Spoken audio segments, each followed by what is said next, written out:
Hi, it's Alaska Granny. Now that 2025 is here, it's a fresh start to take a look at our prepping.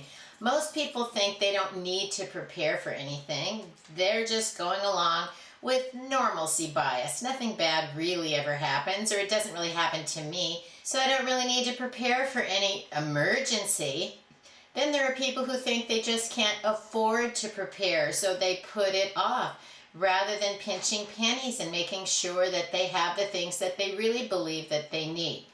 The prepping priorities I'm setting for myself in 2025 are to learn more about solar chargers and see what I need, see what I can find out about them, how do they work, what can I afford, what would really meet my needs, and so I want to add some solar charging type devices into my prepping supplies. I also have some small battery banks, and I want to get some larger ones. Small ones are great for charging up small electronics, but if you really needed to run, say, a small appliance, you need something that has a little more oomph to it, a little more power. And that's something that I want to research this year and try to choose something that can help me be better prepared. Everybody needs to have some kind of water purification system. I use a Berkey water filter in my home. I also have some simple to use emergency type water filters, and I'm thinking a few of them are out of date, maybe aren't that handy, and I want to look at finding another additional type of water filter purification system that is easier to use, more comprehensive than some of the ones that I've had for many years. They're just simply not as up to date. They may be effective, but they're not very efficient, and so that's something I want to upgrade. I'm also looking at upgrading some kind of solar lights. I have a few that are outdoor solar lights, and that's something that I want to add to my collection, not just ones from Dollar Tree or simple ones that you stick in the ground. I want to upgrade some of the spotlights for security around my property and look into buying some more of those types of solar lights. Someone explained to me you can even buy a solar adapter for a ring type camera so that you don't have to be replacing batteries if you don't have a hardwired system. There are solar powered attachments that you can add to some of the battery packs if they're in a spot that you can't necessarily access easily to change the batteries. This summer I plan to inspect and maybe upgrade my sleeping bags that I use at Granny Camp and the small ones that I have for emergencies. You always want to make sure that your sleeping bag is in good repair. It hasn't become torn or been chewed up on something when you had it stored somewhere, that it isn't soiled or dirty or just isn't very useful anymore. So it's a good idea to look over your sleeping bags so that you have some emergency way to stay warm while you're sleeping if you need to. Because I like to use the Mr. Buddy heater and I use a butane stove, I'm going to add to my stockpile of propane bottles and butane bottles.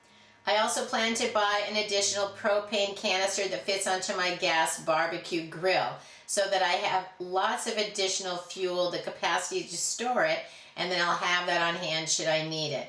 As far as adding to my long-term food storage, the selection of foods that you can find in number 10 cans and, say, camping meals in pouches has really increased dramatically. There's much more variety of foods. You can find all kinds of new items that weren't available 15 or 20 years ago. Even though a lot of those foods will last for 30 years, not all of them. So you want to inspect your food and make sure nothing has damaged it, nothing has been torn open. Some of those longest lasting foods in the number 10 cans might only have a 10 or 15 year lifespan on them.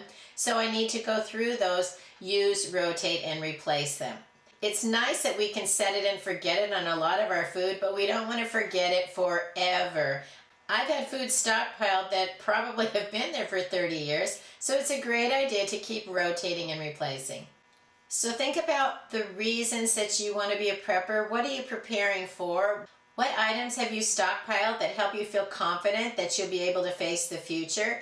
And have you been doing it long enough like I have that it may be time to upgrade some of those things or go through it again and make sure you remember those skills, how to use those things, that they are still useful, in good repair.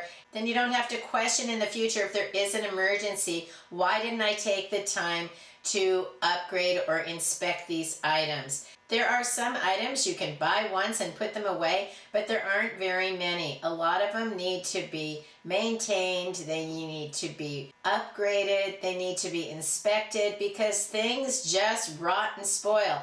Just stuff wears out. You can put stuff in your garage, you go out there after many years, and things just rot and disintegrate. And so we don't want to come to an emergency situation that we're relying on the things that we've stored for a long time and find out we either don't remember how to use them, or they don't work anymore, or the food, say, isn't any good anymore. Keep working on prepping for 2025. Make sure you have the things you need, you know how to use them, they're in good repair so that you will have the things you need no matter what the future holds. Remember, prepping is lifestyle insurance. We want every day to be the best it can be, and taking care of our things is one way to make sure that that happens. I hope you'll like my video, share it, please subscribe to the Alaska Granny channel.